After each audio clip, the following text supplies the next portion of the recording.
ಹುನಗುಂದ ಪಟ್ಟಣದಲ್ಲಿ ಮಳೆ ಬಂದರೆ ಸಾಕು, ಸರ್ಕಾರಿ ಕೇಂದ್ರ ಶಾಲೆ ಮತ್ತು ಸಮಾಜ ಕೇಂದ್ರದ ಮಕ್ಕಳ ಪರಿಸ್ಥಿತಿ ಆತಂಕಕಾರಿಯಾಗುತ್ತಿದೆ. ಪುರಸಭೆ ಕಚೇರಿಯ ಎದುರಿನಲ್ಲೇ ಇರುವ ಈ ಶಾಲೆಯ ದುಸ್ಥಿತಿ ಇದೀಗ ಸಾರ್ವಜನಿಕರ ಆಕ್ರೋಶಕ್ಕೆ ಕಾರಣವಾಗಿದೆ.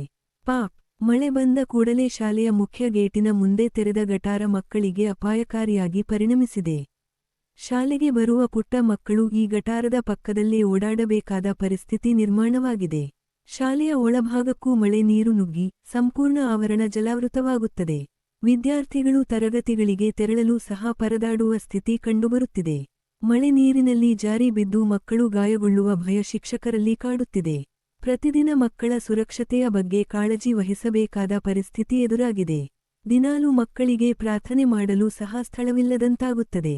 ಈ ಸಮಸ್ಯೆ ಕುರಿತು ಶಾಲೆಯ ಶಿಕ್ಷಕರು ಮತ್ತು ಸಂಬಂಧಪಟ್ಟವರು ಹುನಗುಂದ ಪುರಸಭೆಗೆ ಹಲವಾರು ಬಾರಿ ಮಾಹಿತಿ ನೀಡಿದ್ದಾರೆ ಎನ್ನಲಾಗಿದೆ. ಆದರೆ ಇದುವರೆಗೆ ಯಾವುದೇ ಶಾಶ್ವತ ಪರಿಹಾರ ಕ್ರಮ ಕೈಗೊಳ್ಳದಿರುವುದು ಪ್ರಶ್ನೆಗೆ ಕಾರಣವಾಗಿದೆ. ಇನ್ನು ಆಶ್ಚರ್ಯದ ಸಂಗತಿ ಎಂದರೆ ಇದು ಪಟ್ಟಣದ ಯಾವುದೋ ದೂರದ ಪ್ರದೇಶದಲ್ಲಿರುವ ಶಾಲೆಯಲ್ಲ. ಪುರಸಭೆ ಕಚೇರಿಯ ಎದುರಿನಲ್ಲೇ ಇರುವ ಸರ್ಕಾರಿ ಶಾಲೆ ಎಂಬುದು ಸ್ಥಳೀಯರ ಅಸಮಾಧಾನಕ್ಕೆ ಕಾರಣವಾಗಿದೆ.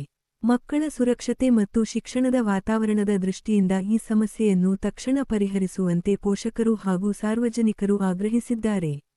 ಸಂಬಂಧಪಟ್ಟ ಅಧಿಕಾರಿಗಳು ಎಚ್ಚೆತ್ತುಕೊಂಡು ಅಗತ್ಯ ಕ್ರಮ ಕೈಗೊಳ್ಳುತ್ತಾರೆಯೇ ಎಂಬುದನ್ನು ಕಾದು ನೋಡಬೇಕಾಗಿದೆ. ಸರ್ಕಾರಿ ಕೇಂದ್ರ ಶಾಲೆ ಹುನಗುಂದದಲ್ಲಿ ಮಳೆಗಾಲದಲ್ಲಿ ಈ ರೀತಿ ನೀರು ನಿಂತು ಮಕ್ಕಳಿಗೆ ಬರಾಕ ದಾರಿಲ್ಲ. ನಮ್ಮ ಹೆಡ್ ಮಾಸ್ಟರ್ ಎಲ್ಲಾ ಕಡೆನೂ ಲೆಟರ್ ಕೊಟ್ರ, ಮುನ್ಸಿಪಾಲಿಟಿಯವರಿಗೆ ಮೇಲಿನ ಅಧಿಕಾರಿಗಳಿಗೆ ಕಳ್ಸ್ಯಾರ. ಇದಕ್ಕೆ ಪರಿಹಾರ ಸಿಗೋದು. ಮತ್ತೆ ಈಗ ಮಳೆಗಾಲ ಸ್ಟಾರ್ಟ್ ಆಯ್ತು, ಮಕ್ಕಳನ್ನ ನಾವು ಕೈ ಹಿಡಿದು ಕರ್ಕೊಂಡ್ಬರೋ ಪರಿಸ್ಥಿತಿ ಐತಿ. ಈ ಮಳೆಗಾಲದಾಗ ನಮ್ಮ ಸ್ಥಿತಿ ಅಂತೂ ಸ್ಕೂಲಿಗೆ ಬರುವುದು ಮಕ್ಕಳದು ನಮ್ದು ಬಹಳ ಕಷ್ಟಕರವಾದ ಪರಿಸ್ಥಿತಿ ಐತಿ. ಇದಕ್ಕೆ ಪರಿಹಾರ ಅಂದ್ರೆ ನಮ್ದು ಇದನ್ನೆಲ್ಲಾನು ತುಂಬಿಸಿ ಲೆವೆಲ್ ಮಾಡಿಕೊಟ್ಟ ಸಮತಟ್ಟಾಗಿ ನೀರು ನಿಲ್ಲಲ್ಲ ಅಂತ ಹೇಳಿ ಇದನ್ನೆಲ್ಲ ನೆರವೇರಿಸಿಕೊಡ್ಬೇಕಂತ ನಾ ಎಲ್ಲ ಅಧಿಕಾರಿಗಳಲ್ಲಿ ವಿನಂತಿಯಾಗಿ ಕೇಳಿಕೊಳ್ಳುತ್ತೇನೆ.